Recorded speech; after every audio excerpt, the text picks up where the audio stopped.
That's what it felt like every single day I stood behind the counter at the gas station, watching cars come and go, faces blur past without a glance.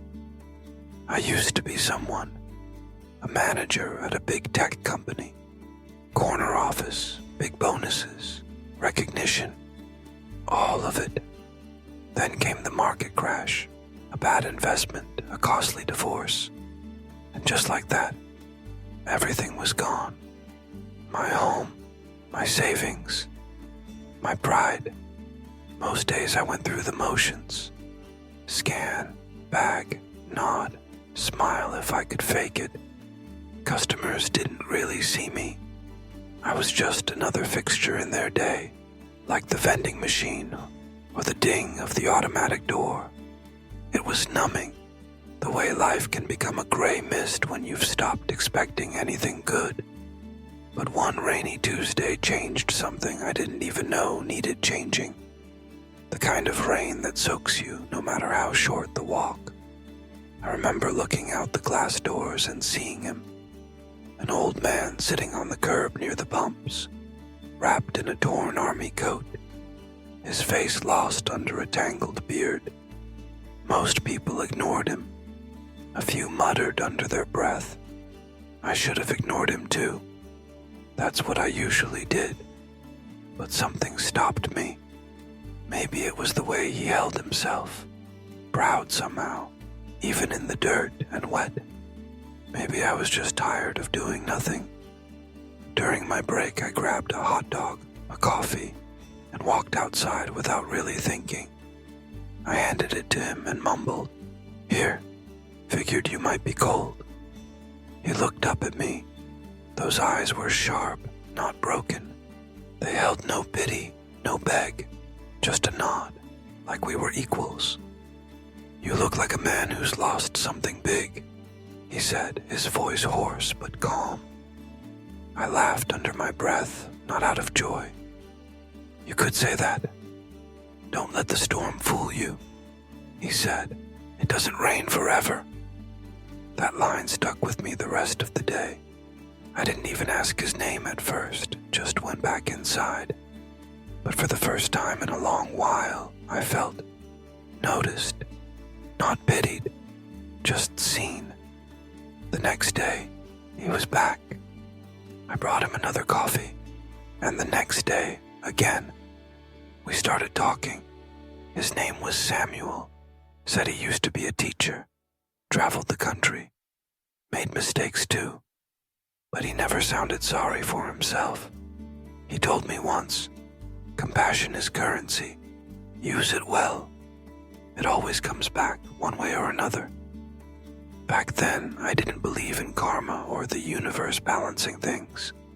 I believed in bills, in regrets, in quiet loneliness. But Samuel, he made me wonder. Maybe the world wasn't as indifferent as I thought. Maybe I didn't have to stay invisible forever. 2 weeks after I met Samuel, I found myself doing something I hadn't done in years. I looked forward to going to work. Not because I loved the gas station or the grind, but because I never knew what new story or reflection Samuel would offer. He didn't talk much about his past unless I asked. But when he spoke, it always felt like he was unwrapping some truth I had forgotten how to see. He never asked for anything, not once. But I started bringing him small things. A jacket I found in my closet, a bag of socks from the dollar store, leftovers I didn't have the heart to toss. Each time, he'd thank me like I'd handed him the world. One afternoon, I caught a glimpse of myself in the station mirror. For the first time in months, my eyes didn't look empty. There was a flicker, small but steady. That night, I searched for local shelters on my old laptop. I called 3. One had an opening. The next morning, I printed out the info and handed it to Samuel. "There's a place uptown," I said.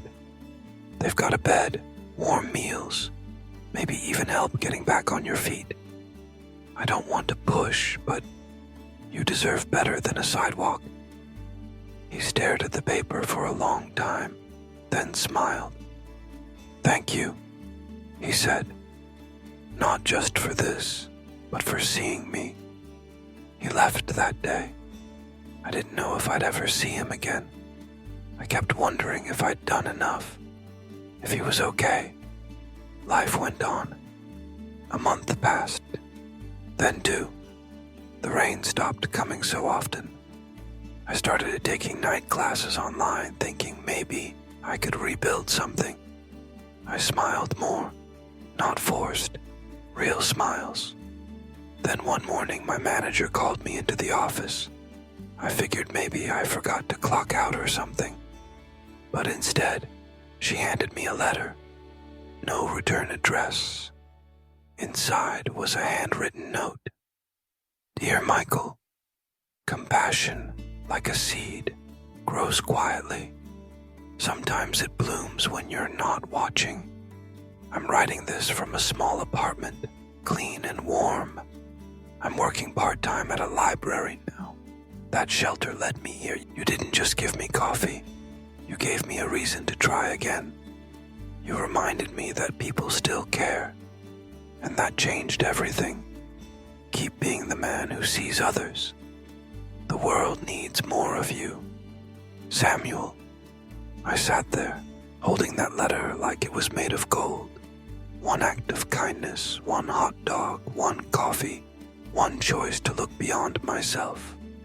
And it came back, not in money, not in glory, but in meaning. In a world that often shouts to be seen, maybe the greatest miracle is in quietly seeing someone else. If this story touched you even a little, take a moment today to look around you. Someone nearby might be waiting for the smallest kindness to feel seen again. And if you believe compassion still matters, like this video, share it with someone who might need a little hope, and subscribe for more stories that remind us how connected we all truly are. If this story touched your heart, feel free to share it. And if you've ever found strength in an unexpected place, I'd love to hear your story in the comments. Don't forget to like and subscribe for more heartfelt stories like this one.